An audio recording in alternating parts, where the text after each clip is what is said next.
One night, you are traveling down a lonely country road. You round the bend and spot a vehicle from out of this world. Suddenly, a man walks out of the woods and approaches you, the whole time with a freakishly large smile. You flee the scene and go home and try to forget about it.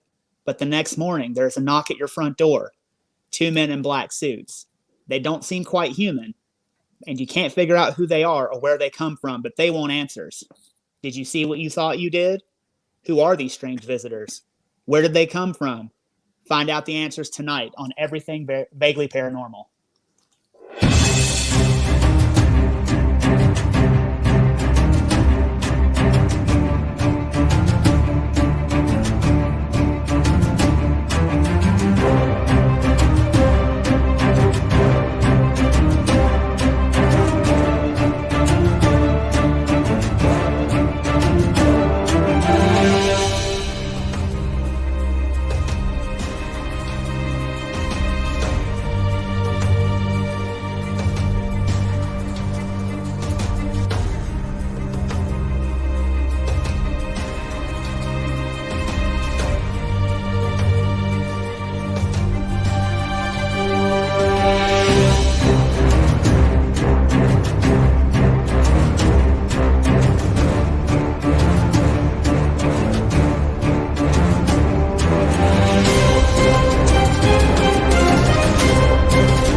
Welcome to Everything Vaguely Paranormal.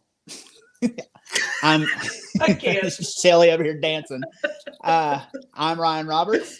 These are my colleagues, Blake Smith and Shelly Pruitt. And tonight we're going to talk to you about Indrid Cold and the Men in Black. That's why we're wearing this fancy getup. Oh my God, I can't.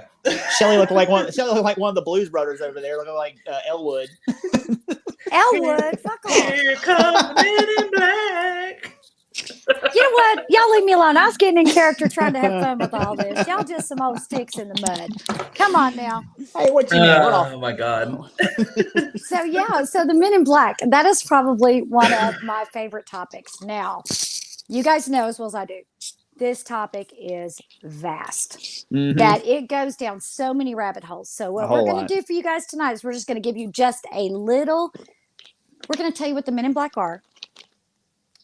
Ryan is going to tell you a story about Men in Black, Indrid Cold, and his reoccurrence. And we have a couple of pictures of the Men in Black. And we're also going to tell you someone that we know actually has had an encounter with the Men in Black. And unfortunately, Charlie did not want to come on this evening and speak to us, but we said we would tell his story for him. He was worried about actually being on camera because he said he had not been bothered in the past 2 years, and we certainly didn't want that to kick back up. But we will be telling you guys that story. So how are you guys tonight? You ready? Fantastic. I am fantastic. I have gone down 8,000 rabbit holes with this subject, trying to figure out exactly what I wanted to present. Oh my gosh. Yeah. Yeah. Laying in bed at like 2 o'clock in the morning with my phone like this. And I'm just like, what? I know. All these stories are so crazy. So I guess what we need to do first of all is tell you guys, who are the Men in Black? Who are they? Well, so Men in Black tend to show up when ordinary citizens have some kind of extraordinary encounter with beings or crafts that are not necessarily of this earth. And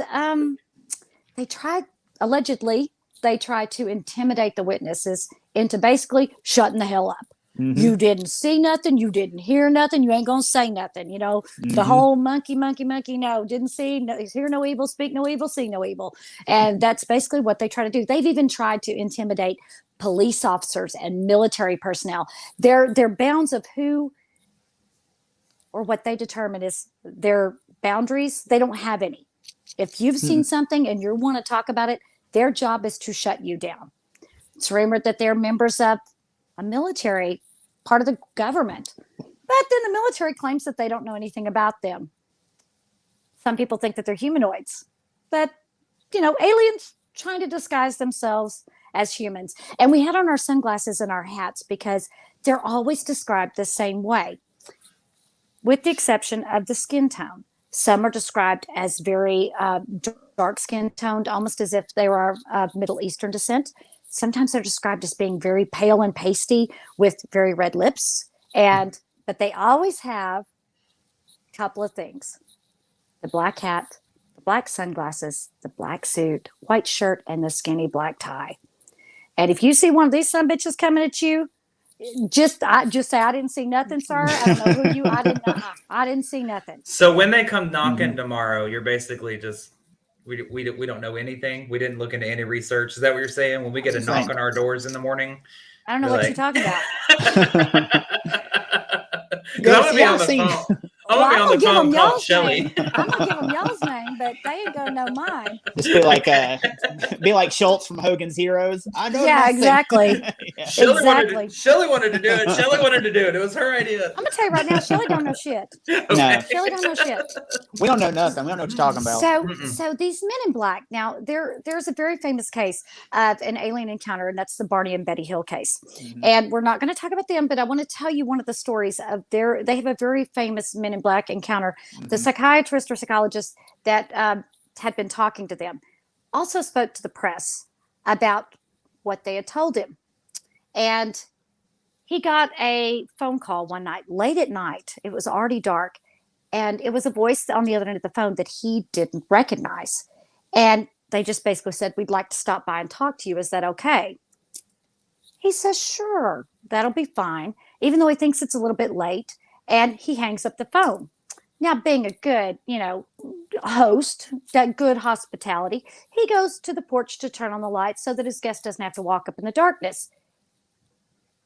And striding up the sidewalk to his house is this man.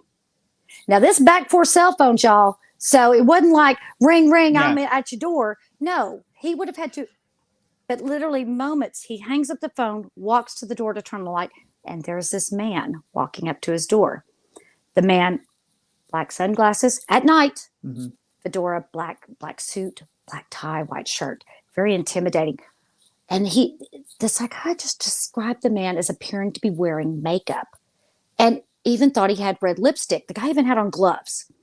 And the guy said that he was certain he was wearing makeup because when he kind of went to touch his mouth, some of his lipstick came off on the glove. It was red lipstick on the glove. So he sits down and he asks him to tell him the story that he was told.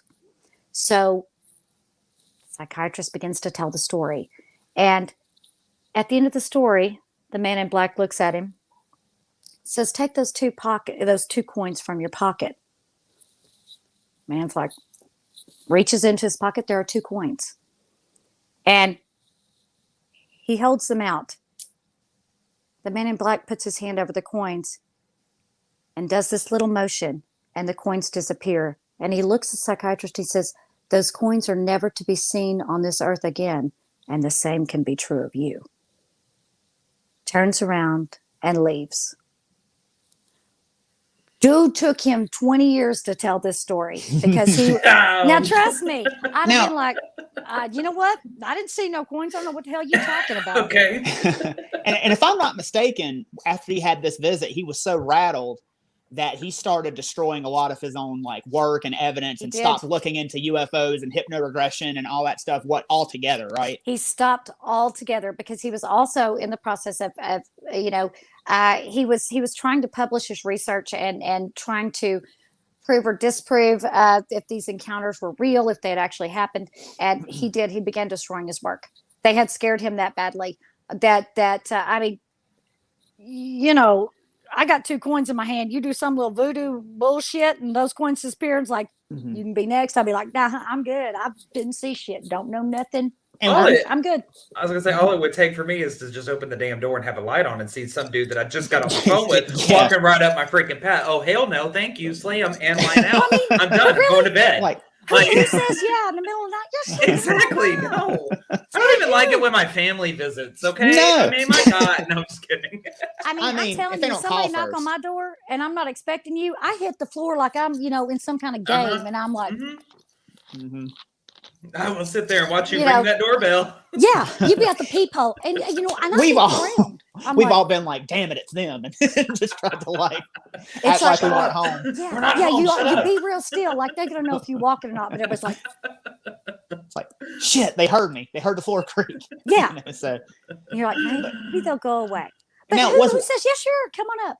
Also, was this story was relayed at the end of his life too, right? Wasn't this kind of like when he was about to pass on, and I guess at that point he said he had nothing else to lose, and he just wanted to have that. He wanted to have that out there as to what happened to him. And at that point, Men in Black sightings had already been reported, and they had become, a little bit more prevalent. And even though they were still kind of taboo to be spoken about, a lot of people had the ones that had talked. Some of them met with very interesting ends. Lots of mysterious car crashes, lots of mysterious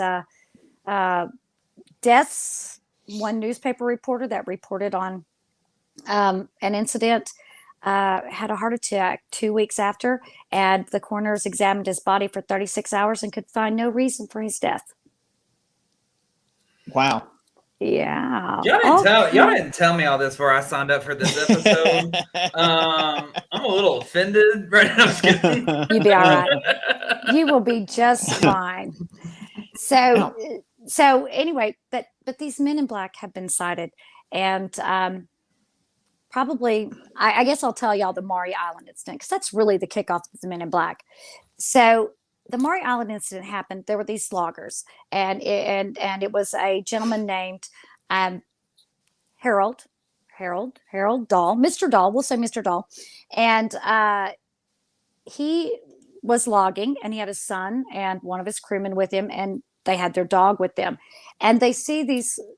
They described them as 6 donut-shaped objects that came over this lake in Washington State in the Puget Sound. They were working in that area, and one of them appeared to be in distress and appeared to tip and weave and bob, and the other donut-shaped disc could tell that the other was in distress, and they began to converge on it. The one that was in distress began to drop this molten slag-looking stuff, and it began to fall into the water. Now, some of it hit Mr. Dahl's son and injured him, and some of it unfortunately hit the dog and killed the dog. Damn. Now, and away they go. And so Mr. Dahl gathers up some of this stuff, of course, takes his son to the hospital, gets treated for the injuries. Again, the poor dog dies. But then a couple of days, I think a couple of weeks actually later, there was an incident at Mount Rainier. And there were 9 saucers, and this was Mr. Kenneth Arnold. And he reported that there were 9 saucers that went across the front of Mount Rainier, and that he was the witness that reported them. These 2 men were put together in a room, and there was military people that were brought to basically talk to them. And Mr. Dahl had brought these slag fragments that he had found.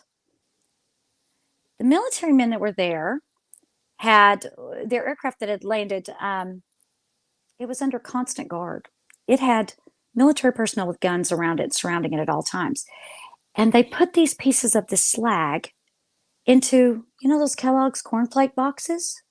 They began to put them in these cornflake boxes so they could carry them out.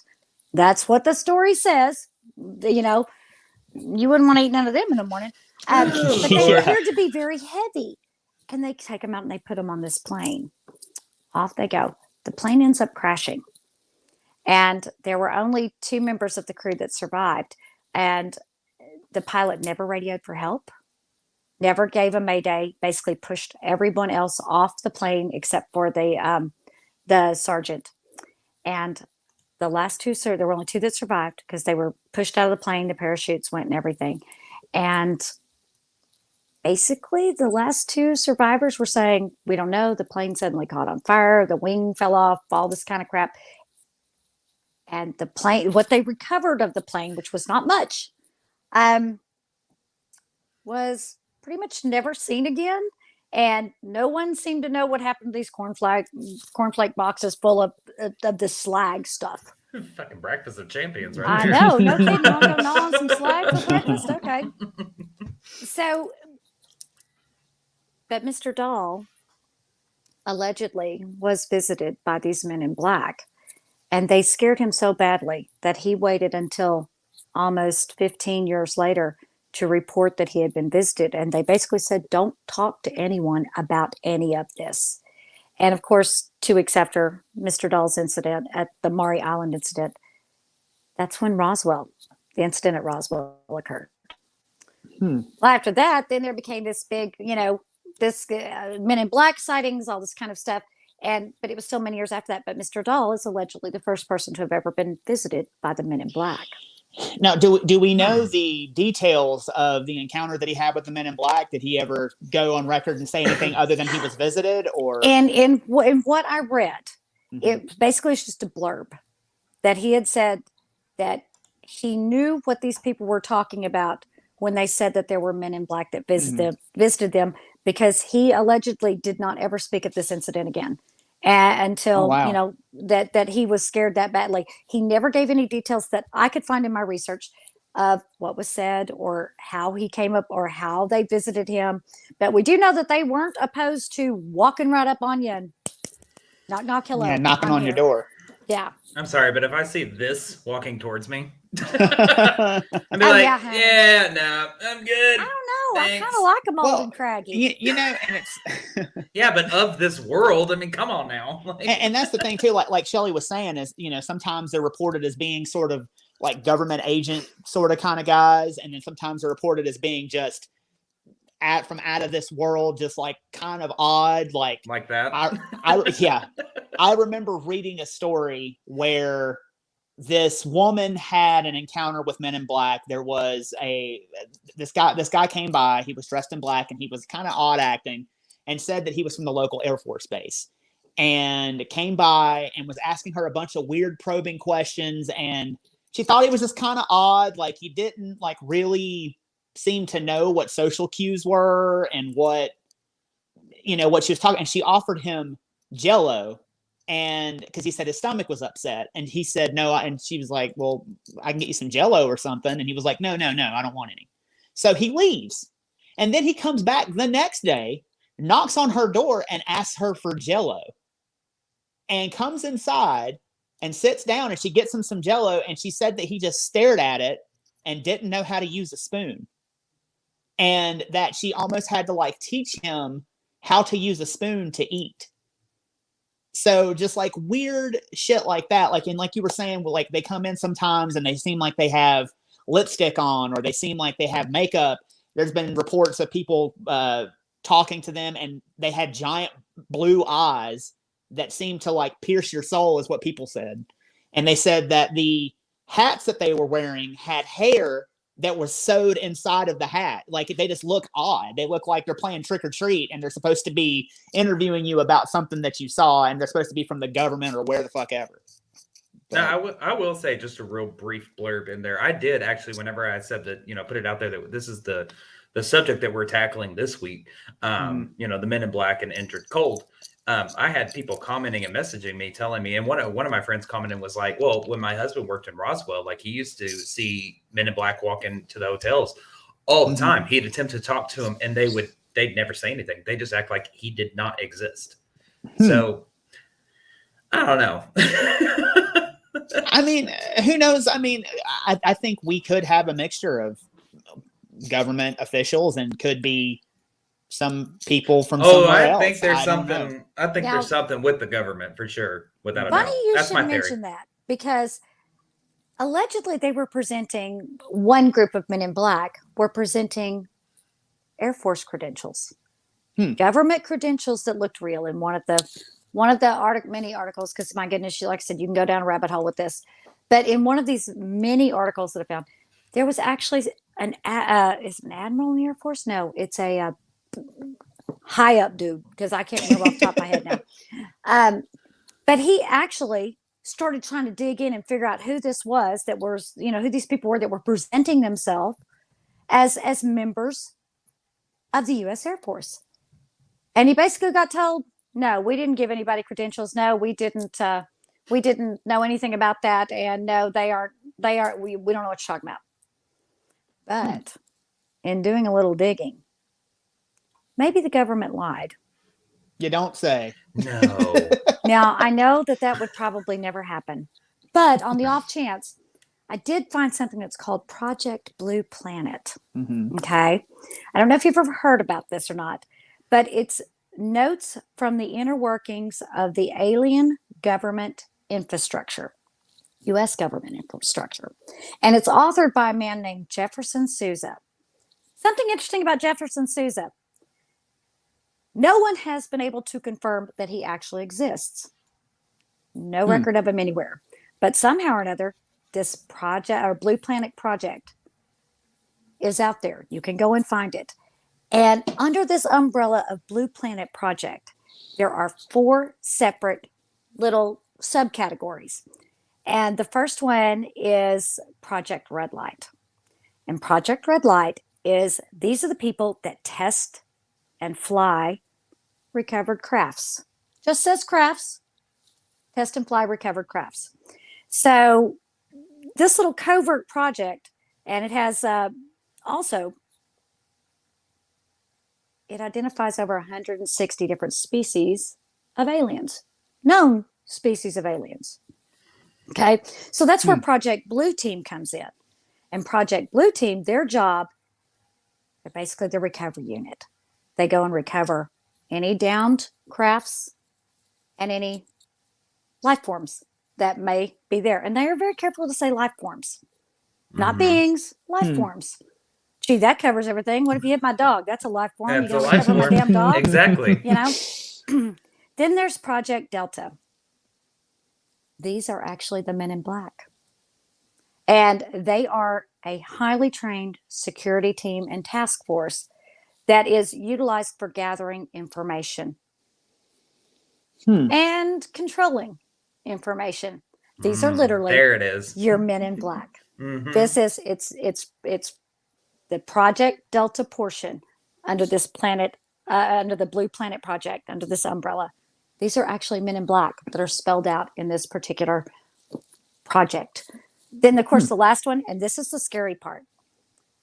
The last part under this umbrella of Blue Planet project is the Majestic 12. Ever heard of this? MJ12? Briefly. This consists of 12 people, 12 individuals that basically make all the decisions and control all the information concerning any interactions with interdimensional beings and life forms. And it's basically made up of high-ranking military officials, scientists, and government officials. Now, do y'all think the president's in on this, or they give him plausible deniability? Be like, oh, no, you just sit over there and look pretty. What do you think? I think that he would have to, unless there was someone else that was behind the scenes running shit that we don't know about. Well, now you remember, now, again, we don't talk politics, but remember old Bill Clinton went on somewhere and they said, okay, Roswell, are there aliens? And he goes, well, if they are, they didn't tell me. And he said, that's the first thing I ask. And if they are, they didn't tell me. And do you give the president plausible deniability? Well, and let some guy from the DOD go, no, sit down, sir. You're fine. Don't worry your pretty little head. Just be a nice figurehead. Smile and wave, boys. Smile and wave. Actually, I think I think honestly that might be the way that they go, because I mean, you stop and think about all these other, let's say, different branches of our government with the military and the blah blah blah blah blah blah. You know, just ramble down the list. They all have like their high-end person that then relates to the president. So, and it is listed as a covert operation. Yeah, I'm thinking that he has plausible deniability. I kind of differ a little bit from y'all, because I think that what we know now, based on the recent things that have come out, like the leaks from the Pentagon showing the Tic Tac UFO and things of that nature, we do know that under, like, when I guess that whole UFO task force started under Barack Obama, and they had a whole UFO task force for years, and it was in the black. There's a certain amount of the budget that the United States government uses for black ops. Actually, it was begun by Harry S. Truman. I was about to say, Truman. Yeah. Well, that was Project Blue Book, though, right? If I'm not mistaken. Was that Project Blue Book that was begun by Truman? International security embargo.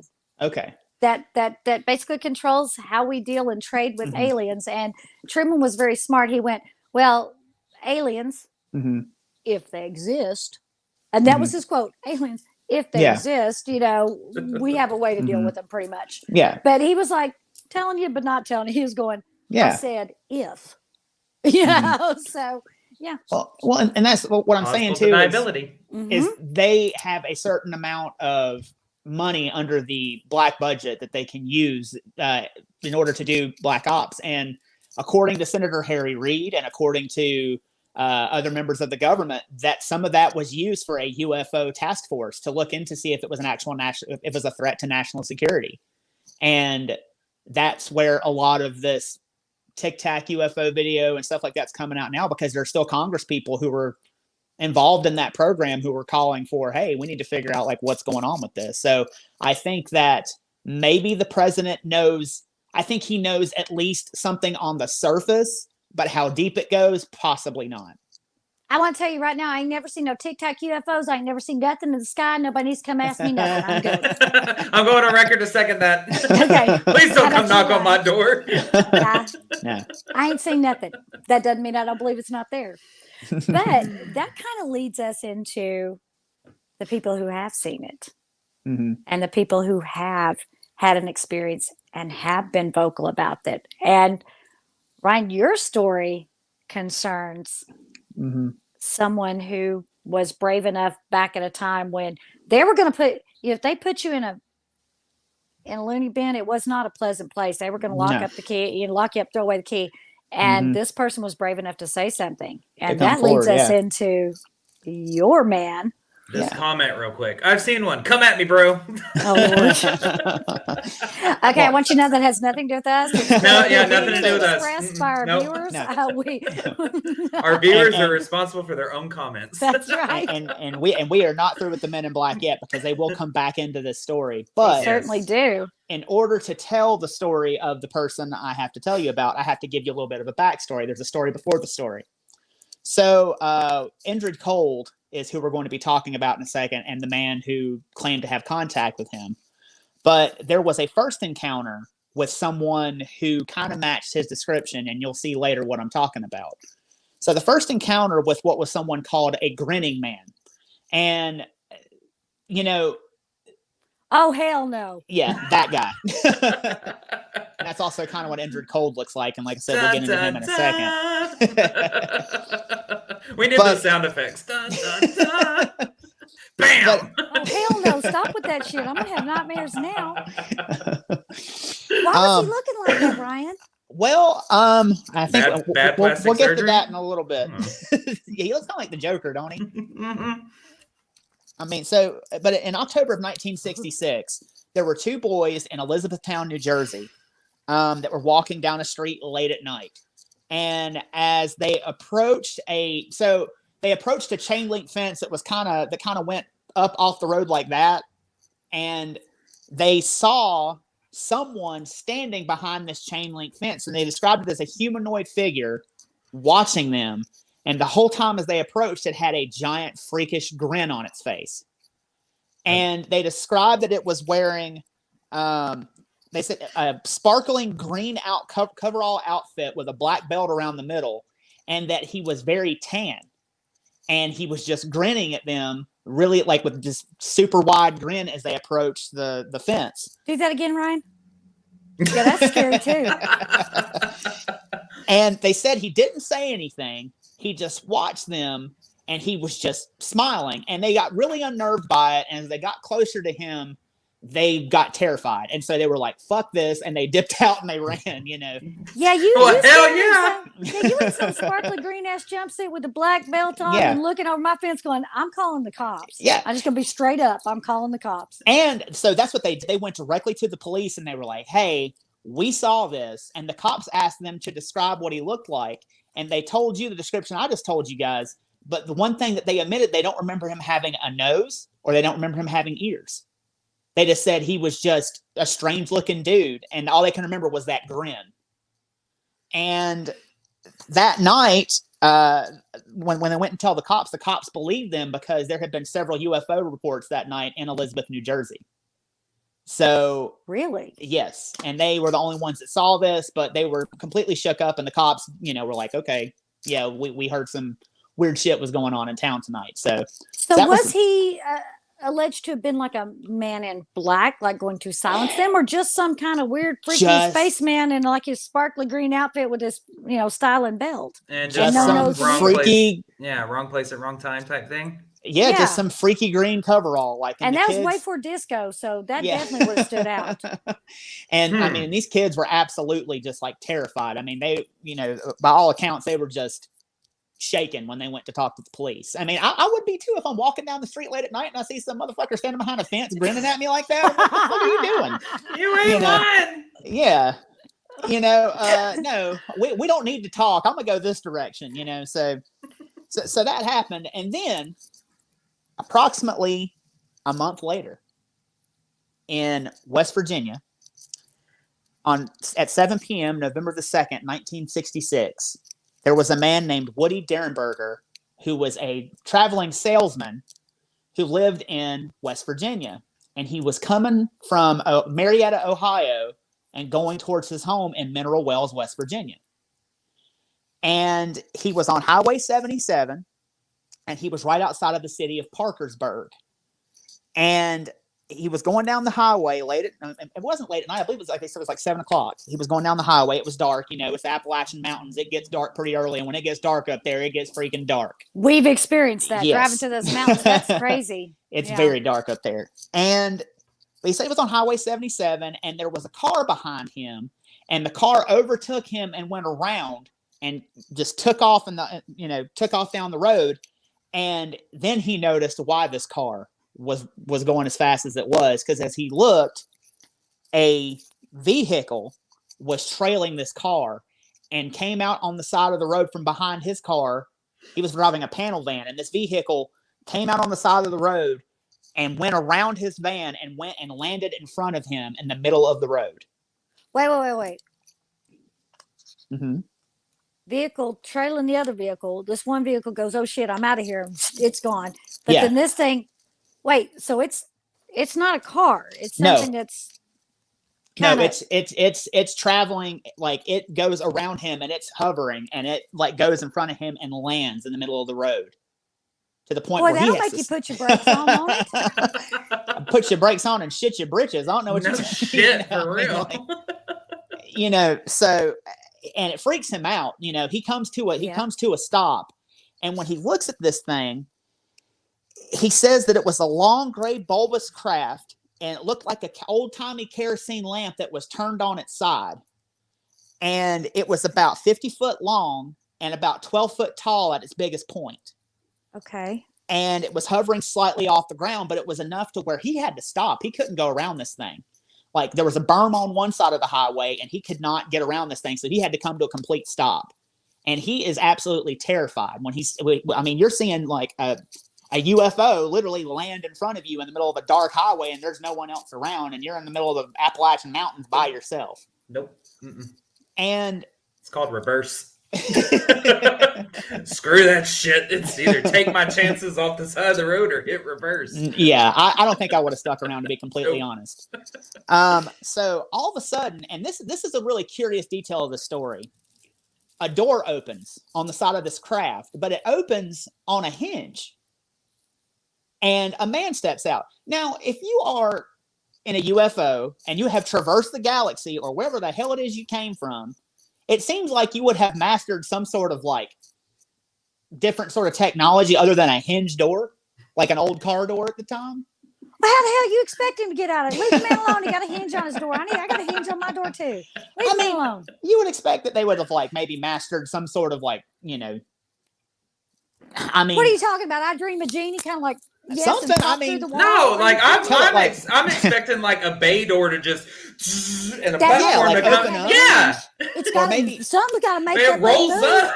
That or maybe a hinge. Move on. Maybe a beam comes out and like he teleports. I don't know, something. I mean, this they have traversed the galaxy apparently. Well, if he's trying not to, if whatever this is trying not to scare anybody, just popping through the wall might make you go, huh? I mean, come on. Well, hell, he's already showed up from out of nowhere in a big ass spacecraft. I think he's succeeded at scaring someone. Fucking 1892 kerosene lamp that straddles the damn road. I mean, what else are you gonna need? Just that kerosene lamp could fly. Can your car do that? Leave it alone. Go ahead. So he says that this thing is hovering slightly off the ground, and the door opens, and a man steps out. Now, the man that steps out is about 5'11" and weighs about 195 pounds. He's got his hair slicked back, like it would be in the 50s, 60s, like business attire. Like he's got his hair slicked back, and he's wearing a navy blue suit overcoat, and wearing blue pants, but the fabric, while it's fabric, also seems to be metallic. He says it shimmers in the headlights. So that's also a weird detail. Like if it's fabric, why is it shining like it is? That's strange. It's the old grinning dude was wearing, green sequins. That may be just the style in the outer space. I don't know. Yeah. Disco aliens all over the place. Yeah, I'm sorry. Hold on. Time out. These comments. I've got to throw these comments up because our viewers are having a heyday with They're awesome. Right, our viewers awesome. Yeah. Number one, they say they're going to call the fashion police, not the regular police. Okay. And then Paula comes back on and says, grinning at me like I look at my chicken nuggets. Tim comes on and says, maybe he's driving a classic in his world. There you go. Paula says, maybe the Volvo of the Galaxy. God. Or Pinto. Y'all are killing me. Anyways, y'all are killing me. These viewers, y'all are killing me. They're so awesome. We have the best viewers ever. Yeah, we do. Y'all a trip, I swear. So back to the fabric. Old boy's in his car. Boy sees weirdo alien freaky dude in his metallic disco outfit get out of the spaceship through the hinge. Mm-hmm. Okay. And he looks like the damn Joker based on this picture. Pretty much. I mean, that's like what we're like. If think of the Joker with the slick back hair and the giant grin. That's pretty much what this guy looks like. Yeah, kind of the Jack Nicholson version. Yeah, and he's also and he's got a dark tan. Another guy with a dark tan and a sequined outfit or whatever the hell he's wearing. Right. And they so what does he do? So he's got an abnormally large grin as well, and that's one of the things he first noticed is like this guy's just grinning at him, and he's like, "What the hell is going on?" But he's also got his hands tucked up underneath his armpits like this in a very non-threatening manner. And he walks towards the car where Woody Dernberger is sitting. And Woody said that as he approached, he heard him say, "Don't be afraid, roll down your window." But what he noticed was his lips never moved. This was a telepathic communication. Don't be afraid. Roll down your window. Kind of like that? Shelly over here with the kind of pretty much. Don't be afraid. Roll down your window. If I see this, I'm not doing that. I'm not. No, thank you. I'm good. Would y'all run? Would y'all run or would y'all want to kind of stick around? Because I have a feeling it'd be like when the cops showed up last week. I'd be like, "Hey, y'all, who are you?" You know what? Don't mean nothing. Just saying hi. Can I go by, please? Could you move your big old kerosene lamp up and take your disco somewhere else? Because I got to go home. I would not. Spirits, ghosts, entities, things like that, haunted locations. Yeah, I'm totally all about it. Let's go talk to him. This Mama Jamma walking out of a kerosene lamp on a car door in metallic green. No, I don't think I would. I don't think I could stay. I think I would abandon ship, run into the woods. I don't care He's got a spaceship. You don't think he can catch your ass? He probably could. He's got you dead to rights at this point. If he's communicating telepathically and he's got a spaceship, I think you're pretty much screwed. Can you see him going, "You can run, but you can't hide. I can see you. I can still see you. Ha, ha, ha, I can hear your thoughts. I know where you are. Yeah, I know where you are. Come this way. Come this way. Come this way." No, that's creepy as shit. So his lips don't move. Okay, so his lips don't move. He's a creepy sumbitch. His lips don't move. Okay. And so, like I said, Woody said he recognizes that his lips aren't moving, and he said that he tells him that he can speak to him with his mouth, or he could think thoughts and he could hear him. That they could have a conversation like that. And Woody was like, "Okay." And he said several times, he told him, please look at me, Mr. Dernberger. Please look at me. Do not be afraid. I eat as you eat. I bleed as you bleed. And I sleep as you sleep. Why are we talking about bleeding? I thought we were having a friendly conversation here. What's bleeding got to do with it? I think he's just trying, he said, and he also told him, he said, we mean you no harm. We wish you only happiness. Yeah, who's we? Yeah, who's we? That's my first. Who's we? I only see one, you motherfuckers. Sorry. And that's another weird thing. It's like, who is this we we're talking about? So he says, he starts having a conversation with this person, and this person says, my name is Cold. What are you called? And Woody says, my name is Woody. And he goes, okay. He said, so he points to a town, which is off in the distance. The town of Parkersburg, West Virginia is off in the distance. And Cold points to the town and he says, what is that? And Woody says, well, that is a town. And he's like, well, what is a town? He's like, well, that's where people go to do business. And Colt looks at him and says, where I am from, that is called a gathering. And he's like, okay. And Colt says, do people live in the town? And Woody says, well, yeah, people live in the town. And he says, does everyone live in the town? And Woody says, no, people live outside of the town as well. And they go to do business there. And so he looks at Woody and says, do you have to work for a living? And Woody says, yes, I do. And he says, what do you do? And he says, I am a salesman. And Cold looks at him and says, I am a searcher. And Woody says they talked for a little bit longer. It was really mundane questions. And Cold turns around and says, and says, we will see you again. And he tells Woody, go to the authorities and report this event. And he walks back towards the kerosene-shaped lamp UFO. The door opens, and Woody actually sees a hand open the door from the inside and sees the outline of another person sitting in the vehicle. He doesn't make out any features, but he sees someone else sitting in the vehicle. Cold gets into the craft, closes the door, and he says that the door closed. And like I said, he saw a hand close the door that wasn't Cold's. It was another person sitting in the vehicle. And the vehicle rose up and shot off into the sky.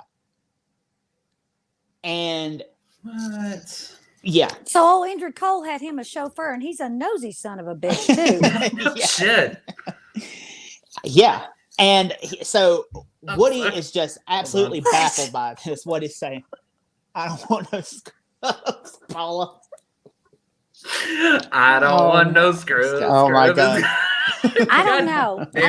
But obviously, I guess the way to do it, if you're driving a kerosene lamp, you need a chauffeur. You need somebody who knows how to drive that thing. I guess that's what the we meant. I guess. So what did Mr. Woody? I don't know after I changed my drawers, I might consider continuing on my journey. But I think at that point, I would be scared to go any farther down that road. Mm-hmm.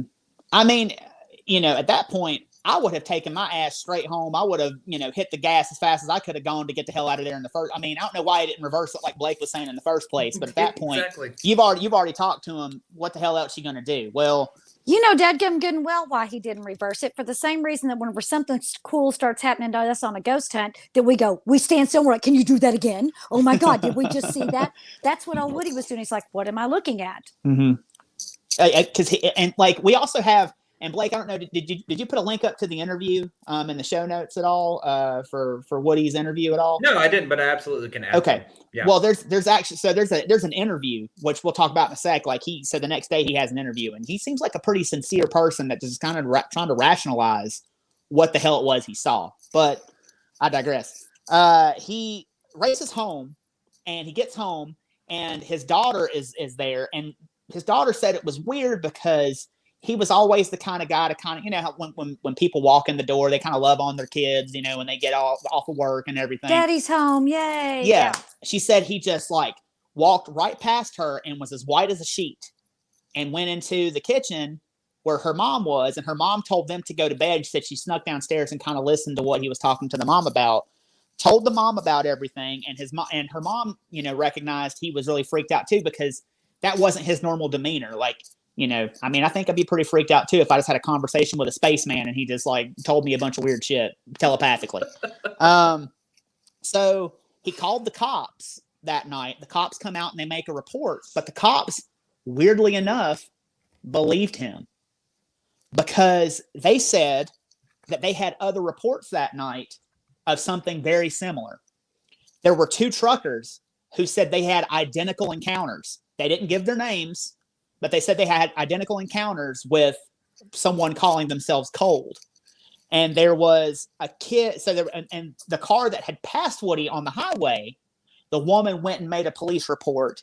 It was her and her 2 kids were in the car, and they were being chased by a ship, the ship that Woody saw down the highway. And so they got around him and got the hell out of Dodge. And she went and made a report. And there was also another kid driving down that same stretch of road that night. And he said he saw that ship above his car, and the ship beamed down a light on his car, and he just tried to outrun it, and he got into town and told the police. So the cops believed him on what exactly happened.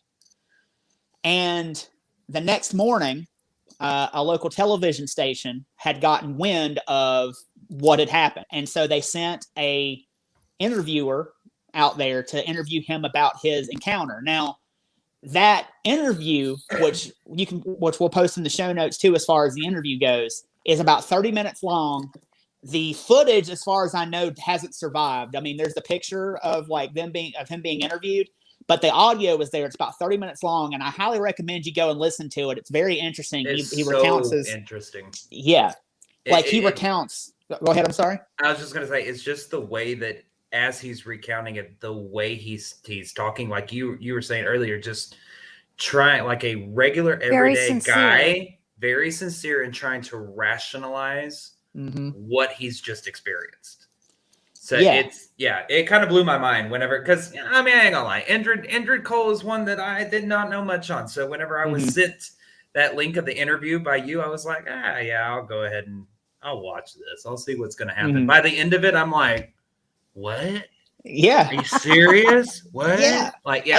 You know, and he doesn't sound like someone, and as far as I can tell, and as far as I've been able to find in my research, he was not someone who embellished a lot of stories. I mean, he was just a hardworking guy who just lived in the area. He wasn't a bullshitter. You know, he just had something happen to him that he could not explain. And if you listen to that interview, like you were saying, I mean, he tells a very concise, very interesting story. Compelling story. And he just sounds like, you know, a man who does not understand, who's trying to fathom exactly what it was that he saw and what he encountered. He just cannot seem to put it quite all together. And he even says in that interview, the interviewer asked him, and they said, Mr. Dernberger, did you believe in flying saucers before now? And he said, no. And they said, you know, what did you think about flying saucers and aliens before now? He said, if somebody had told me this story, I would have thought they were a nut. But he gets asked the same question a couple times, and he answers pretty much the same way every single time. Yep. And he fills in a few more gaps. But that whole 30-minute interview is worth listening to. I mean, it is absolutely compelling and very interesting. It really, and I'll put, like I said, I'll put a link up after this. I'll go back in and add a link to the description so our viewers can easily find that interview. Well, and you also have to think about it too. Traveling salesman and from a small town, and whenever you're a traveling salesman, or if you're selling anything, we all know who the local car dealer is that you can't trust, and the one who's a straight shooter. He was basically, by even talking about this, putting his very monetary life on the line, because if he was suddenly untrustworthy or deemed to be some kind of nut or something like that, he could very well lose his business. People are like, oh no, we ain't dealing with the crazy man who sees the little men in space. Not gonna happen. Not gonna go there. You know, he's gonna give us a kerosene lamp to fly. Get one of those. That was really a risk. But you did say that Indrid Cold said to tell the authorities. Go tell the authorities. Tell them we were here. And it's interesting. So I wonder if he actually did that because he was asked to, or I wonder if he thought, I'm not saying a word about this. Then he talked to his wife, and his wife goes, well, you better do what they say. You want them some bitches showing back up. You better not bring your friends here. And that's a question he gets asked in the interview. They asked him, do you think you'll see him again? And he was like, I don't want to, but I fear I may. Yeah. And he did in my research. Yeah, he did. I found out. He did. When did he see him again? I believe it was. Go ahead, Blake. I'm sorry. I believe it was in the month following. Yeah, I think about 2 weeks later. Yeah, it wasn't very long after that. He was revisited by Indrid Cold. From what I took it as and understand now, he eventually goes on to write a book about all of this. Okay, and his encounter with Indrid Cold.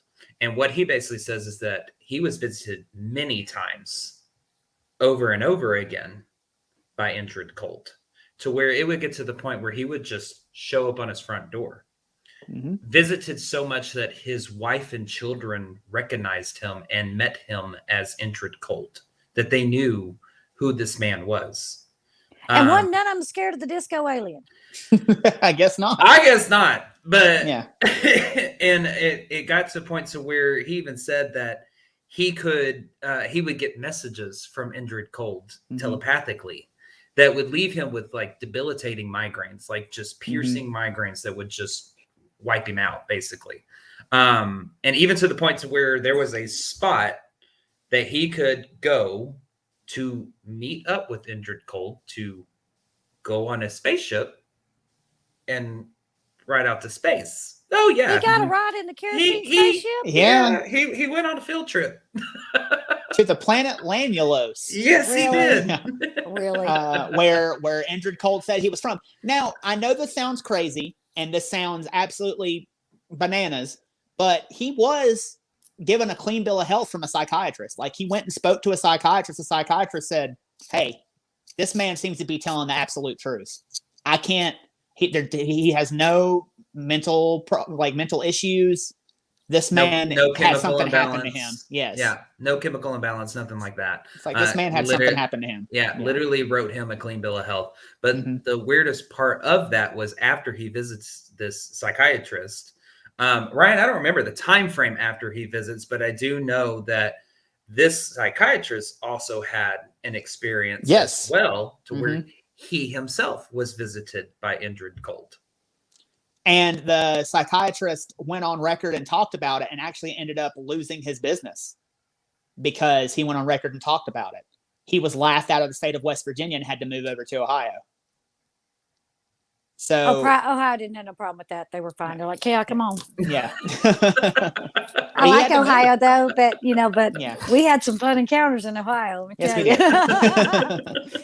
Oklahoma ain't got nothing on Ohio. But yeah, I mean, he, and that psychiatrist had everything to lose by telling him, hey, this guy's not crazy. And then by going on record and saying, as a matter of fact, I had an experience after speaking with him. Yeah. And see, I was gonna say, and for me, I don't mean to cut you off. Sorry, Ryan. Oh, you're fine. For me, all of that, add all that up together with the witnesses of the night that come forward and say, oh yeah, we saw this too. The trucker, the woman who was being chased that went around him, that made her record. And then on top of this, you have a psychiatrist going on record to say, oh yeah, I've had this too. When I first really started delving, like I said, I knew very little when we decided to take this subject on. So I really wanted to get lost in this rabbit hole. And on Indrid Cold, I did. I got way far down in there.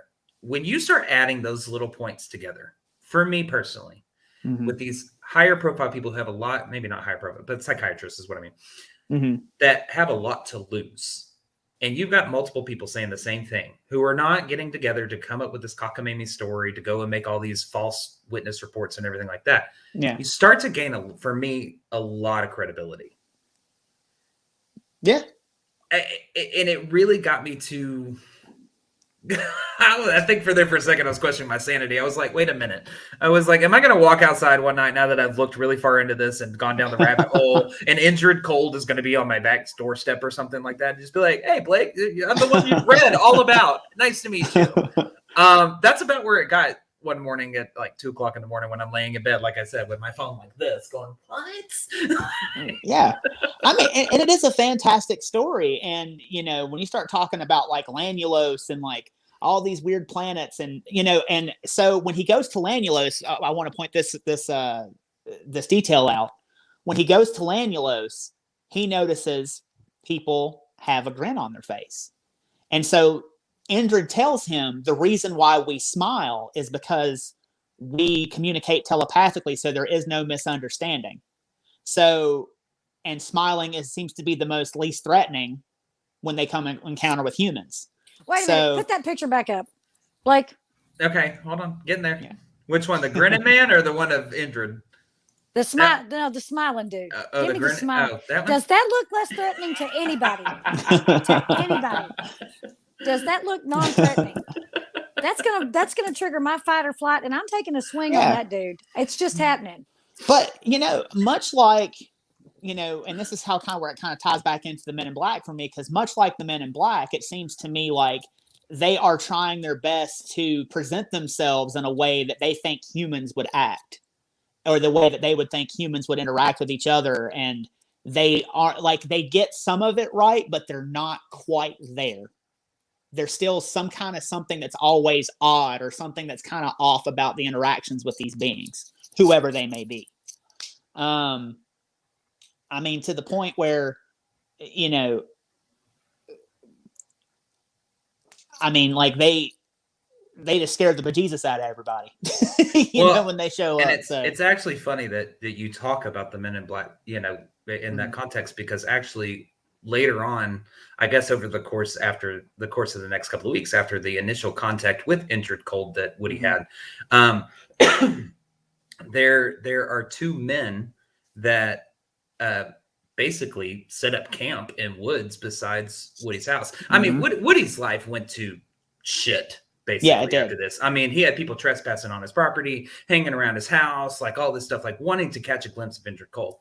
And these two gentlemen with loaded rifles went and camped out in the woods by his house, waiting to see Indrid Cold.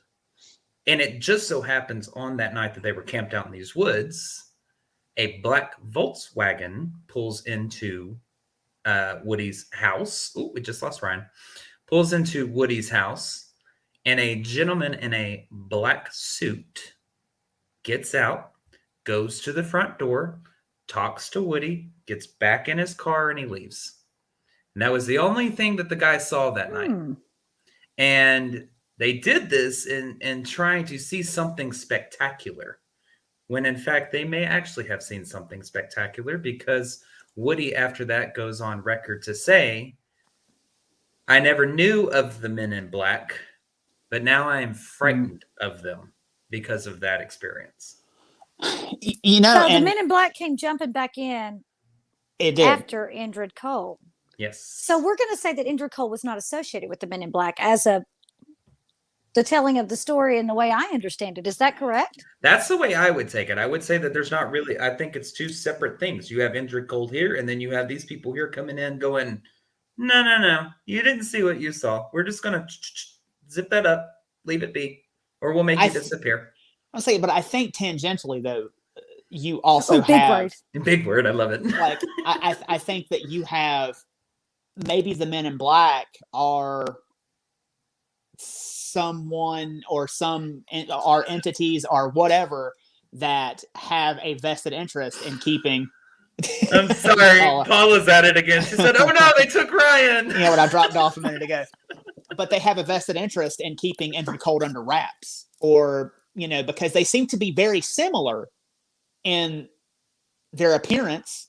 The olive skin and the slick back hair and the hat and all that. And the business attire. So maybe they have a vested interest in keeping him under wraps. Now, another thing I was going to say that I found in my research was there was also a group of two people that showed up after Indrid, the contact with Indrid Cold, who were in Woody's town and in his neighborhood, who claimed to be Mormons. And they were in black suits. One looked Scandinavian and had a bowl cut. One was short and stocky and olive skinned. And they claimed to be Mormons, and they also claimed to be door-to-door salesmen. But every time that they would go to a house, they were less interested in selling things or spreading the gospel. They were asking about the Dernbergers. They would go into neighbors' houses and ask about them. That's why I don't answer my door for Mormons. So just kidding. Hey, but do you think that Indrid ever like showed up to Durenberger's house and like knocked on the door and he answered the door and he was like, yes, and he's like, we've been trying to reach you about your car's extended warranty. I mean, God Almighty, they call you from all over the place. I mean, why not? For real. So. But yeah, anyways. Like so, and Men in Black actually descend on this area shortly thereafter, because 2 weeks later, the Mothman shows up in Point Pleasant, which is an hour away from Parkersburg, and we'll get into the Mothman in a whole nother episode, because that is a whole nother can of worms to get into. But it's very hard to shorten these topics down because they're all so intertwined and so interwoven. And it's like, we know we want to talk about the Mothman. We know we want to get in deeper into Men in Black and Roswell and the aliens and Area 51 and all that. But the problem is, we're going to start with, this is your 2 + 2. We'll get into algebra later. Exactly. Okay, this is 2 + 2. You got to learn that basic math first. This is your overarching. Yes, exactly. So what? I mean.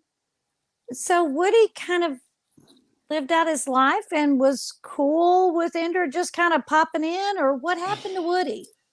So I know that he ends up he gets a divorce from his wife because of all the attention, because people start showing up at his house all hours of the night, camping out in his yard, and he's being shotgun handle that.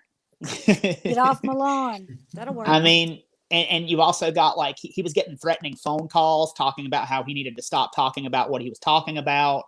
He was getting all these weird phone calls too that seemed to be metallic beeps and like noises and all kinds of weird stuff, like all hours of the night after his encounter with Cold. And I guess it got too much for his wife, and him and his wife ended up getting a divorce, and to the point where he actually had to move over into Ohio too, because he was just getting harassed so much.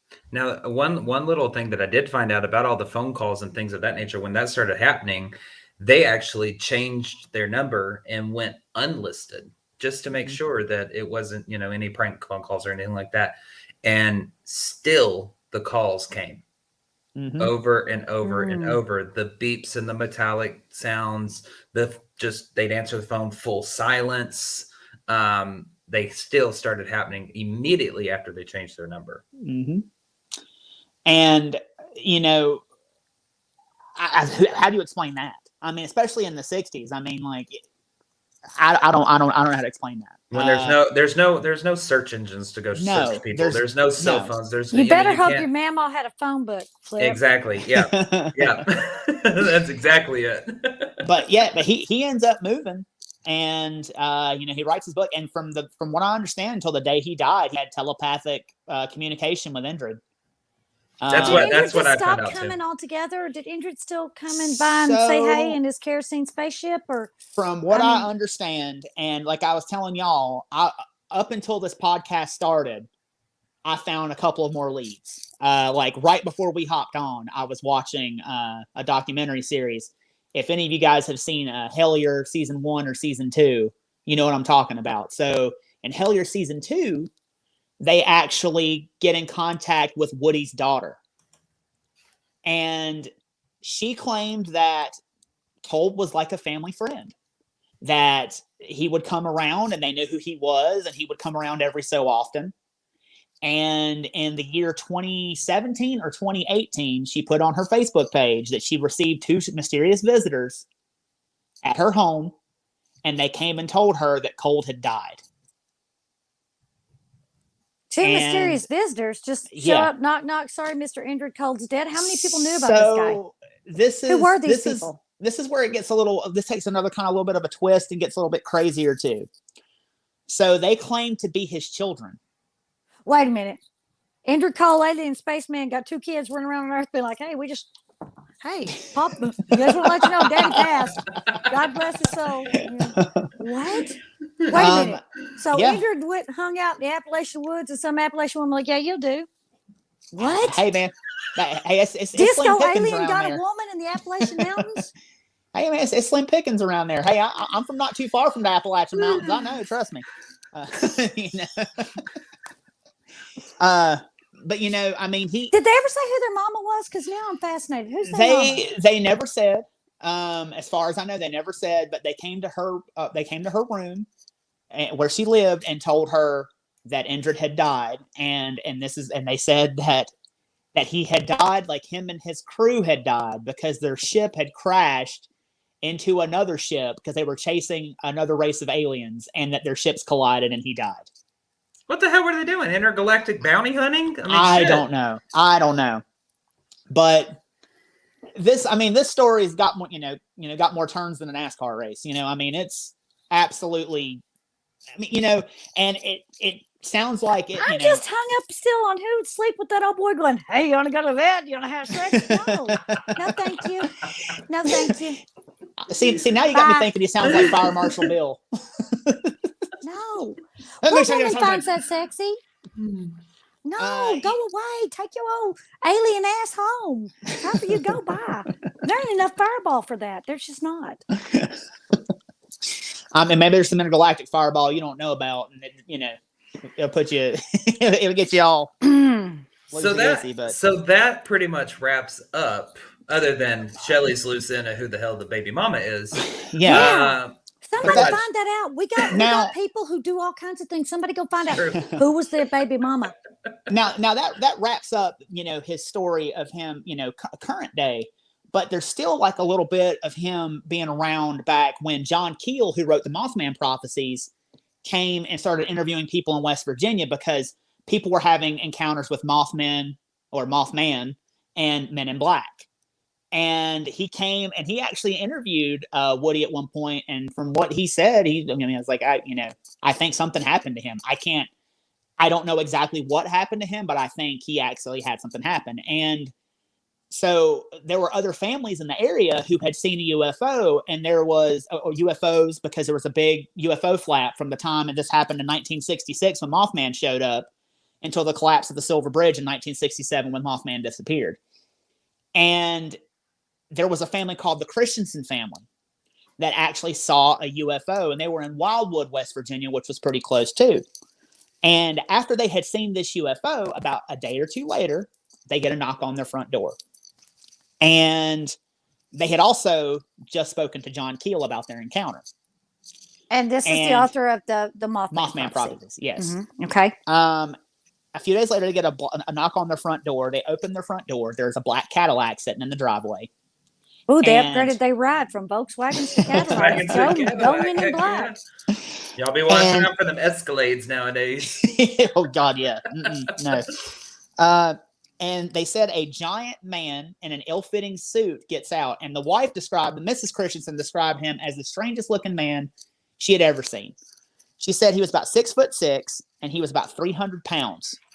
And he had very pale skin and large eyes that kind of like bulged out, it seemed like almost like he had like a thyroid problem or something.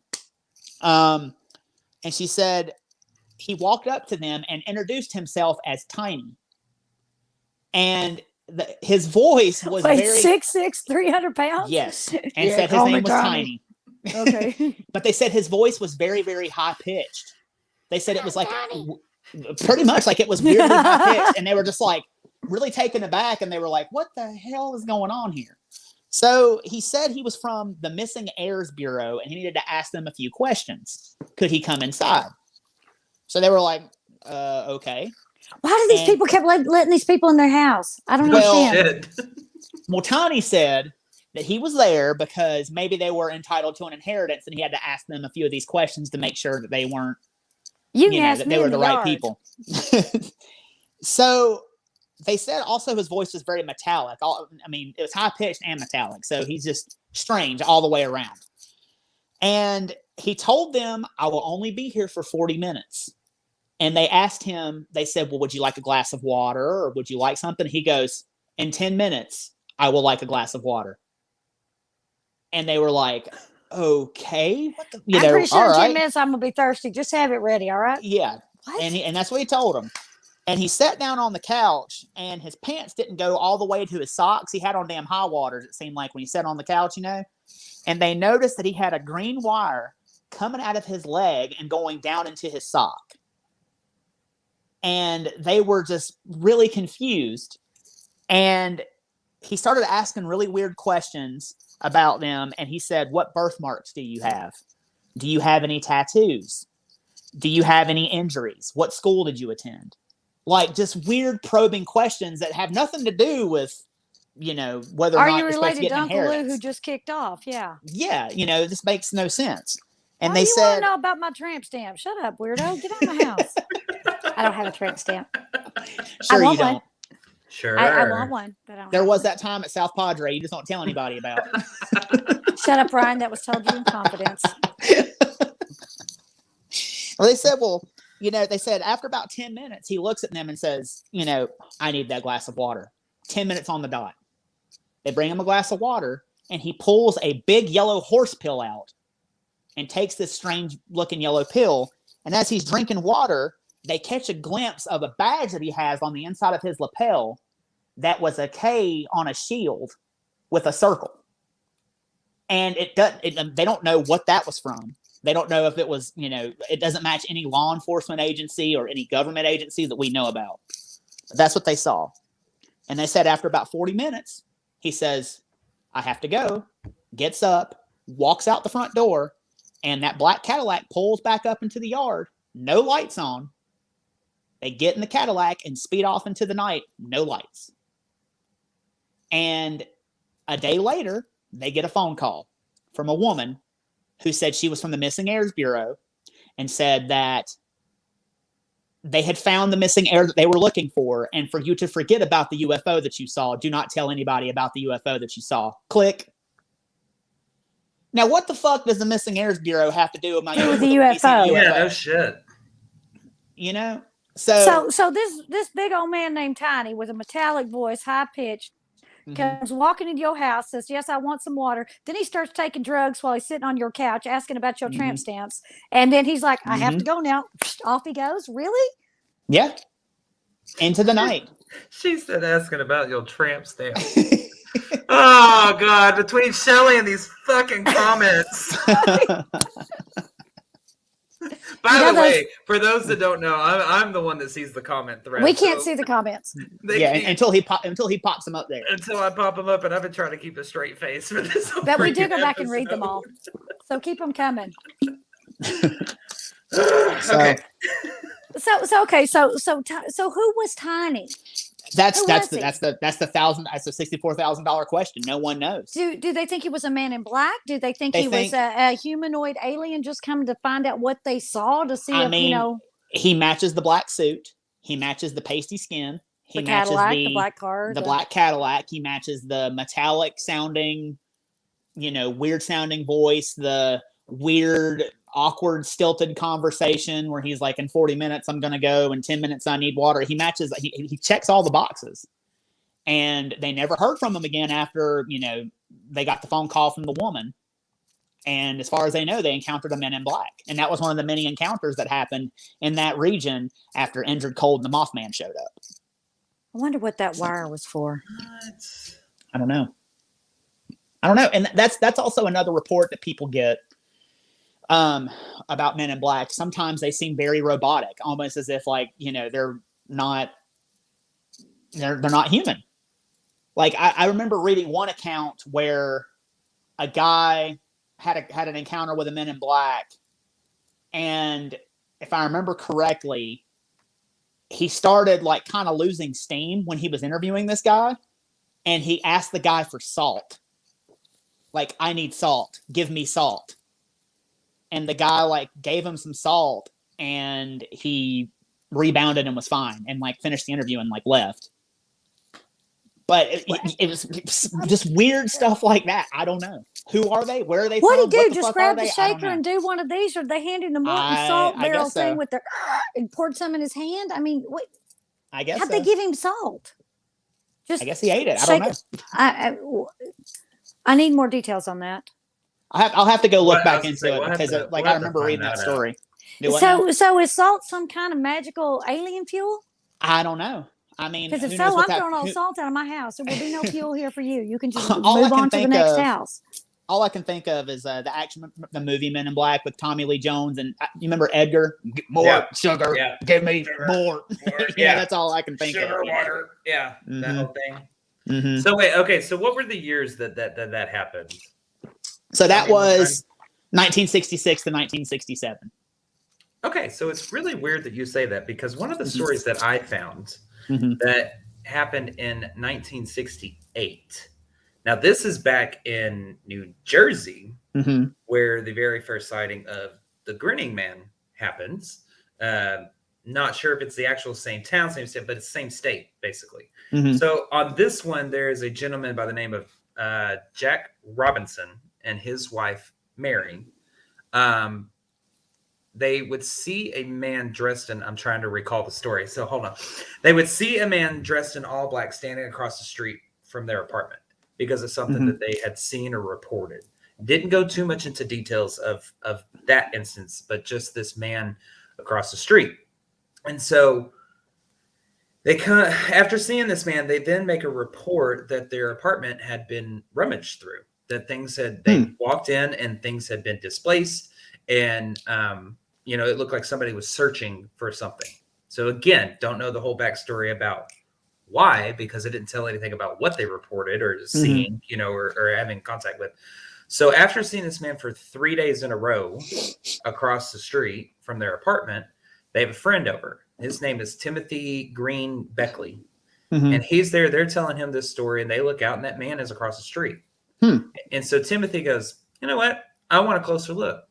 So he goes outside the house, kind of across the street, kind of even with the guy, but kind of catty corner as well. He took a camera with him, and he actually caught a picture of this gentleman standing across the street from Jack and Mary's apartment.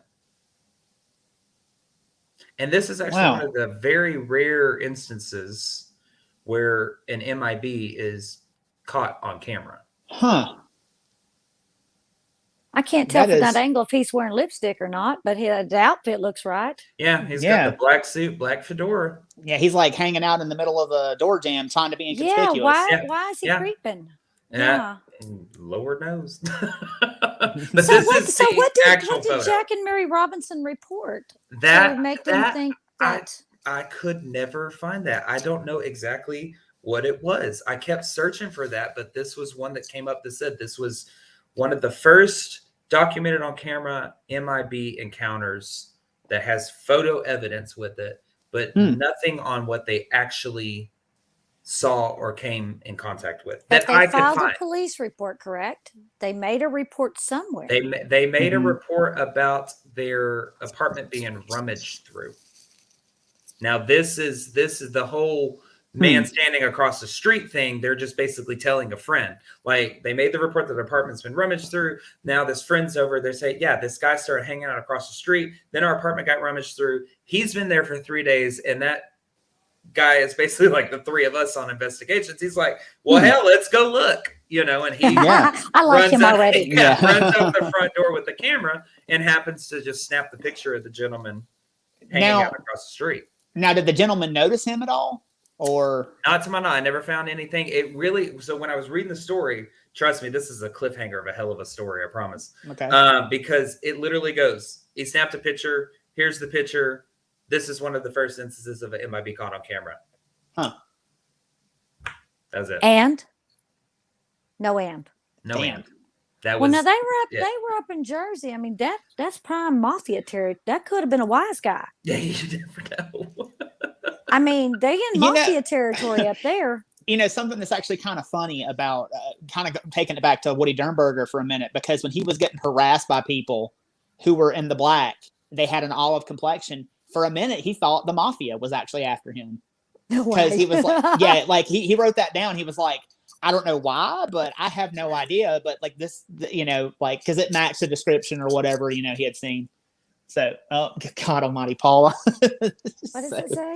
Fellow lurker, I get it. Okay. Paula's our lurker on investigations. But yeah. She likes to hang out in doorways too. So that's actually could be a thing, because Woody initially thought that it was some member of the mob that was after him. Well, that could be some kind of intergalactic mafia. I don't know. I mean, if it walks like a duck and quacks like a duck, I mean, it's an alien, I guess. I mean, it's like, hey, you don't know nothing. You don't see nothing. You don't know nothing. You didn't see shit. You don't know shit. You ain't going to talk about shit. All we clear.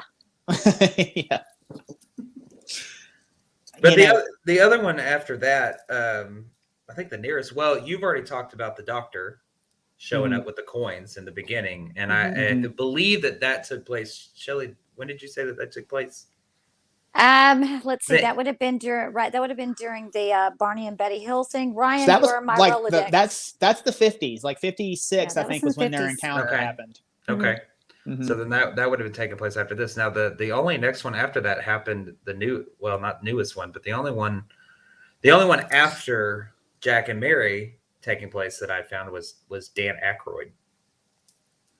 Which I think that's an interesting one. I think we all know about, but yeah. But so supposedly, tell it. Supposedly, I don't remember off the top of my head. What did he report of? So he was working on a project. That's Ryan, right. That's right. No. He was working on a project that basically was going to divulge all this information on aliens and UFOs. Now, go ahead. Backstory really fast.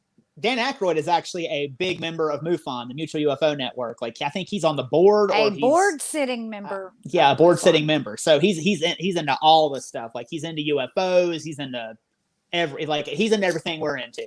So so he was doing that project. And what happened, Blake? Yeah, so he was doing that project, and this is in 2002. So we're into the 2000s now, and it's just about to cut, wrap, and we're moving on. We're about to go to air, and all of a sudden he has a visit with I think it was a phone call, if I remember. He was on the phone with Britney Spears. Okay, maybe that's where I'm getting it mixed up. Yeah. Because there wasn't much. It's on this. Britney. Yeah. There wasn't much on. It was literally like that much. It was a paragraph. The story was, and so he gets a visit from MIB. Essentially, I mean, just basically going, no, you're gonna nix what you're saying. You're gonna, blah blah blah. And then shortly after that, out of nowhere, his producer calls him up and says, "Hey, just so you know, show's going to get canceled and we're not going to move forward. Matter of fact, it's not even going to air." And it never did. Not a single and they had 12 episodes in the can. I mean, it was about ready to go on. I believe it was the History Channel they were working for. It was ready to go. That was the last interview they had to film. Yep. And so I found that interesting that he was the one that had the experience and the visitation, yet his producer comes in and says out of nowhere, "No, we're going to can it. We're not doing it." I think the strangest part of that story is, why the hell was Dan Aykroyd talking to Britney Spears? I can answer that question for you. Of course Brian can. Come on, human Rolodex. He's my human encyclopedia. He knows everything. Why? So he was hosting Saturday. He was going to be hosting Saturday Night Live that weekend, and Britney Spears was going to be the musical guest when he was going to host that weekend.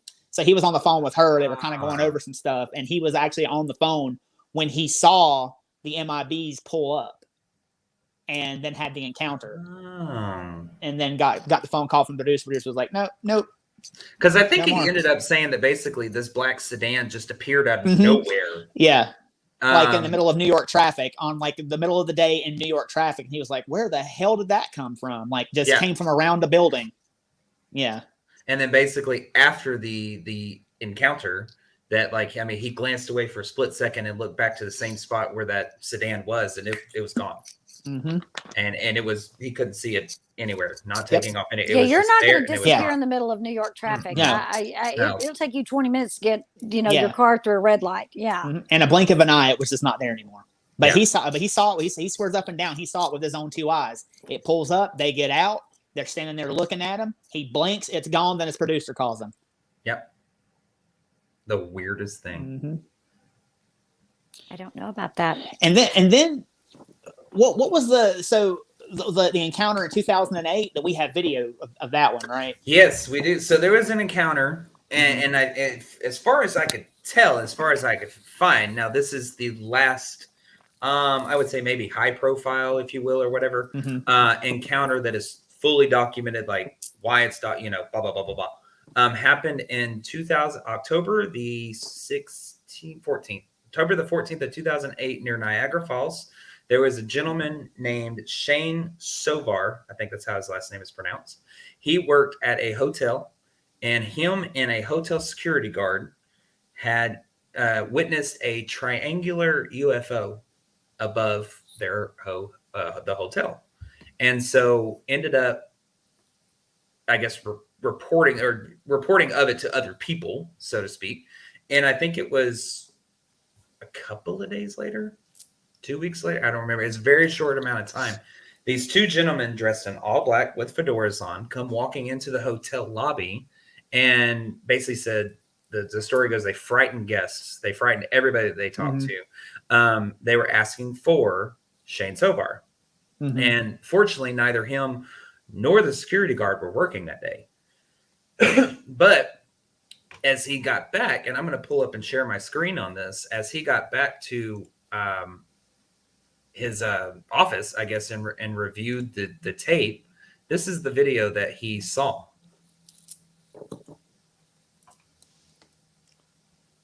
Now, looking at that video, you can you see like normal sized people. What you look how freakishly tall these two are. Look how scared the dude in the back is. I'm about to pause it right when they're standing next to him because I want y'all to really kind of look at something.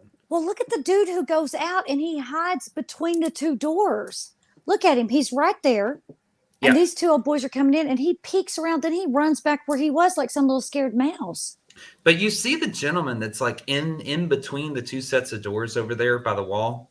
I mean, him compared to these two very large guys walking through, I mean, they almost look abnormally large compared to him. Yeah, I mean, look at how close they are to the top of the door jamb too, like standing there. Yeah, they're pretty tall. Yeah. I mean, they're massive guys. Yeah. So that's the security footage that he witnessed whenever... Can you roll that back and play just a little bit more of it, or we'll play it from the beginning? Yeah. Watch. You can get a really good idea of how tall they are. Whenever that first little guy right here, this little guy, he's going out. Look at him in the door jamb. Okay, you see how tall he is. He's got a good. I mean, he's got quite a little bit between him and the ceiling. Now watching him look at these guys. Yeah, he's like, Okay, let it roll. Let it roll, Blake. Look at him. He comes back and he looks at them. Watch him step around and look at them. They catch his attention. It's like, what? Well, now the video's going backwards. Yeah. So. And it almost looks like if you watch it from the beginning, you can see, I believe you can see people walking on the street. It looks like they just like appear from out of nowhere on the left-hand side. Just roll it from the very beginning before they even walk in, because there's a little bit of time. Oh yeah, that's about right where. So you see what I'm saying? Like look at that, because you can see outside. Yeah. And it looks, I don't know. I mean, maybe they're coming around the corner, but it almost looks like their legs just come from out of nowhere on that left-hand side right there. Almost, yeah. I can kind of see what you're talking about. You know what I'm saying? Like, I don't know. It's fucking weird. To me, it's and you can even kind of see how light colored their skin is too. Yeah. In this video compared to their outfits. Now, I mean, here's my thing. Like pausing it on that still frame right there. I mean, who in this day and age, a man wears coats that are that freaking long that look like, to me, this looks very, I don't know, 1960s, 1950s. Very attire that a gentleman would wear back then, a businessman would wear back then. Once again, I think kind of like what I was saying earlier, where they think that it's the most for some reason, they still think this is the most palatable way that they can present themselves to us without us freaking out. Yeah. Like, because every time you hear, even today, like even with the Aykroyd encounter and this encounter, yeah, like they're wearing 1950s or 1960s business attire. Yeah. And they're driving like the old 1960s Cadillacs or the 1950s Cadillacs. It's just like, like they're stuck in time or something. Yeah. And it's just, I don't know. It's just their size to me is what throws me in this. Yeah. That them just walking. I mean, oh my God, if those two guys walked into the hotel that I was working at and I was like, no. Two gargantuans coming after me, asking for me. Nope. And correct me if I'm wrong. They started asking very probing questions about the security guard and the guy that was off of work that day too, right? Now, as far as I didn't get that far into what they were asking anybody basically that worked at the hotel where Shane Sovar was. But in a very assertive, demanding, and almost kind of threatening way, enough to basically scare the shit out of everybody that was working that day. Yeah. And it just so happened to be that neither Shane nor the security guard were at work that day.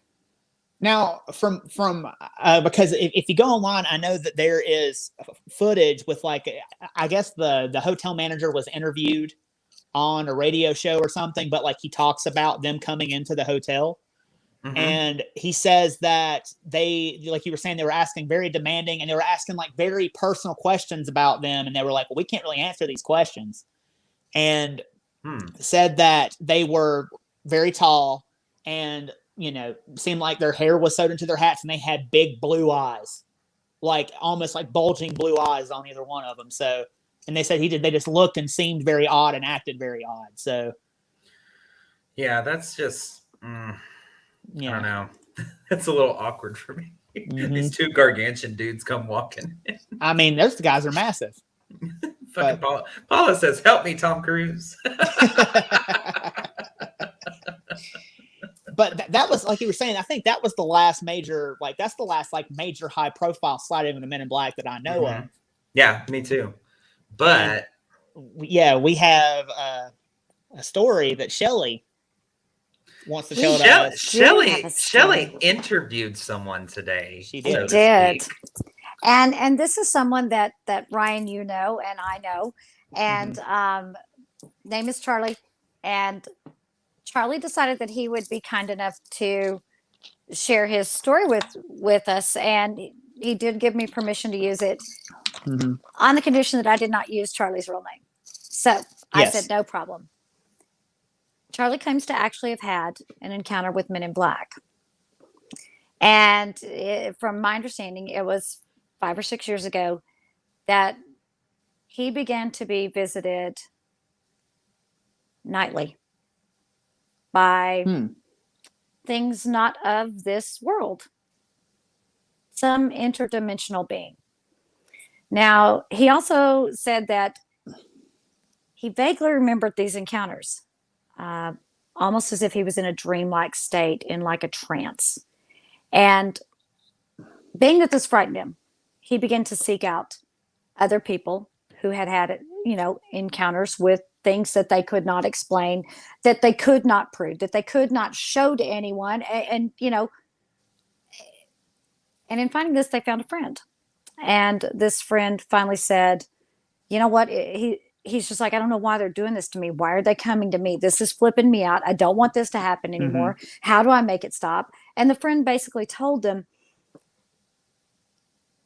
if you want to know why they're there, just ask them. If they think you can handle it, they will tell you. Okay.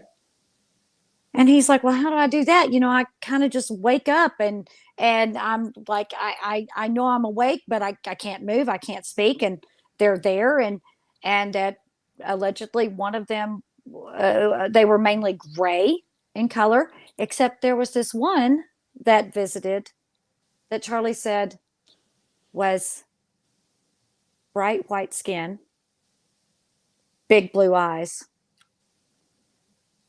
lots and lots of platinum colored hair. What? Almost looked godlike. Now, I did not tell y'all that part earlier. What? No, you haven't. No, yeah, we don't. This whole you haven't heard any of this. No, you haven't heard. You haven't told any of it. Very godlike looking. And Charlie was like, why are you doing this?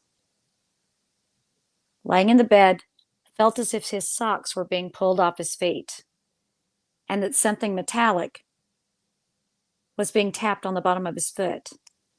And then all of a sudden he felt a jolt of electricity, and he felt his body begin to shake and almost convulse, and that he was being given all these images of things. And he says that he doesn't remember most of them, that they were very bright, that they were very powerful, and that he knew he had basically just learned something he probably shouldn't know.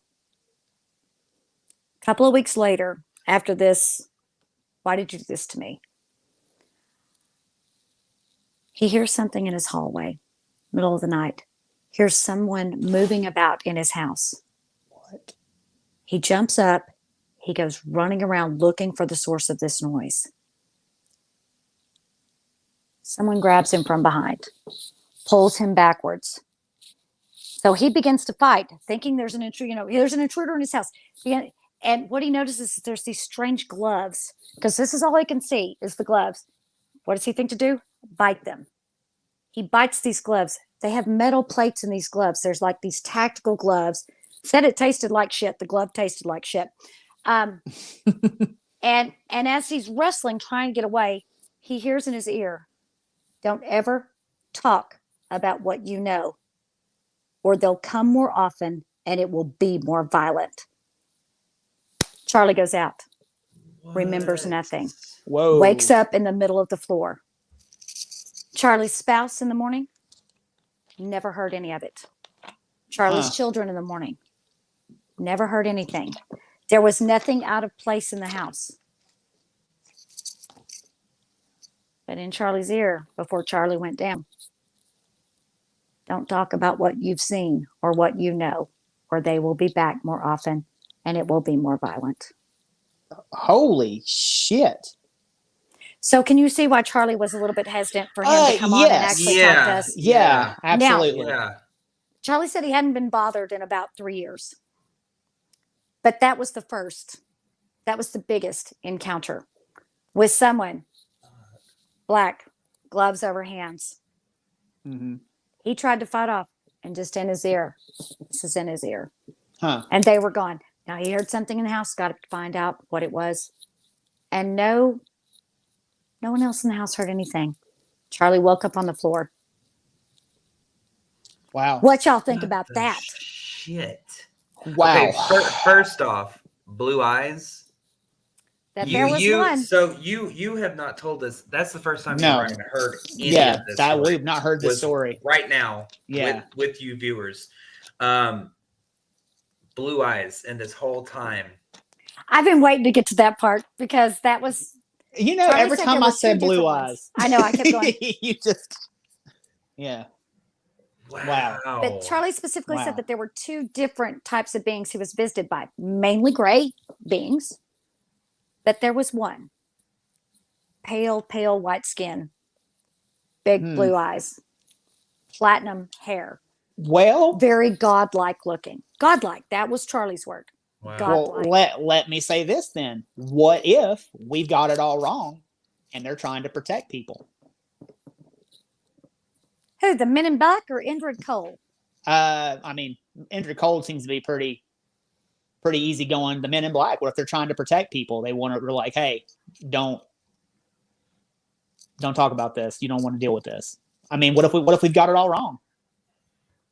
What's the harm in talking about it, though? Well, but the threat, don't talk about this or they will be back and they will be back more often and it will be more violent. Yeah. Could it be that in all these cases where these people are being told, do not talk about this, don't do it, blah, blah, blah. Yeah. I get what you're saying, Ryan. Could it be a warning from them to protect them from whatever these beings are, these people are having experiences from? I think it's the government saying we're playing with you, and guess what? I'm playing with the mouse. You want me to let go of the mouse? The mouse better go back in his hole and hide. All I'm saying is they don't need to come see me. No, I ain't seen nothing. Let me be real clear. Me and Charlie, we ain't that good of friends. So, we just kind of, they don't, Charlie knows Ryan better than I do. No, they do not. No, they don't. Him and Charlie talk all the time.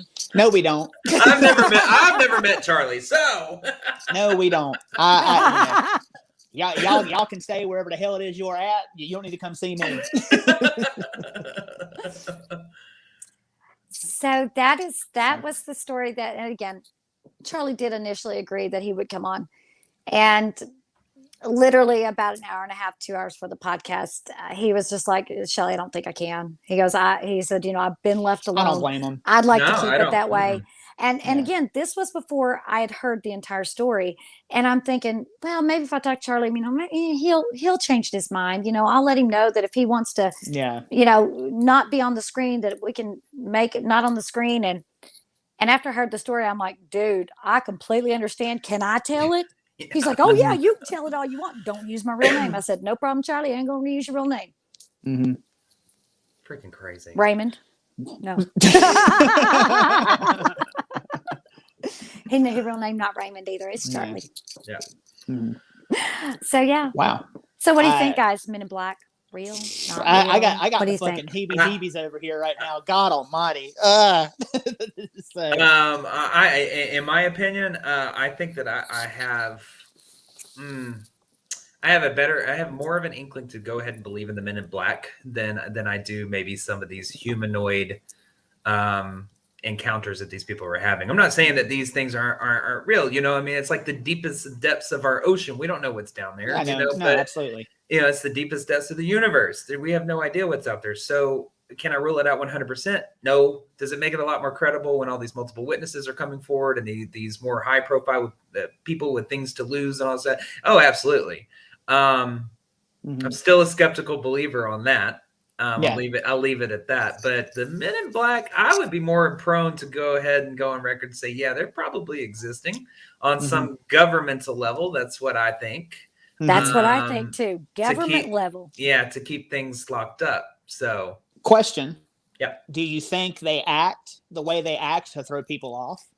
Absolutely. Wouldn't be the strangest thing the government ever did. Nope. Yep. True. Absolutely. True. Yeah, I don't know.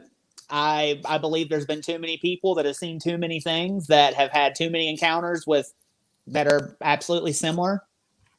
I think that, I'm with you. I think that it's some sort of governmental entity that is trying to keep things under wraps. Now, is it for people's own good? Who knows? But we don't know. But yeah. I'm still hung up on how come Indrid Cole got 2 kids. Who the hell did he hook up with? We gotta figure out who his wife is. I know. Hell, he got 2 kids, and I ain't been on a date. I mean, I'm doing just fine. But, I was going to say, that's not what you said earlier, but no, it's not. We ain't going to tell your secrets. No. You got to pay for Ryan's secrets. That would be the worst lingerie store ever. Ryan's Secrets. Ryan's Secrets. Ain't nothing but ball caps and beard wax in it. Secret is, ain't nothing going on in here. No. I'm playing. But yeah, I mean, I think that I mean, there's definitely more to cover with this whole topic. We may get into it again another day. Again, there's so much, and we did try to pare it down. It's so far reaching and so deep that we just that was just an overview. Now, if we started getting really in depth into some of these cases, I mean, we could do God knows how many episodes on those. So yeah. But yeah. So well, before we wrap things up, I do want to say, y'all, if y'all are praying kind, y'all please pray for the families in Michigan with the shooting that took place at the high school. I just want to add that. Sorry. I didn't want to be disrespectful. No, it's okay. I like to add that in there. If you're the praying kind, y'all please lift up a prayer for those families that were involved in that today. We send our heartfelt prayers and thoughts and love to them as well. Absolutely. So, but yeah, on top of that, if we could have everybody just kind of glance right here into your cameras, please, and just pay really close attention. You're not going to remember a thing after this.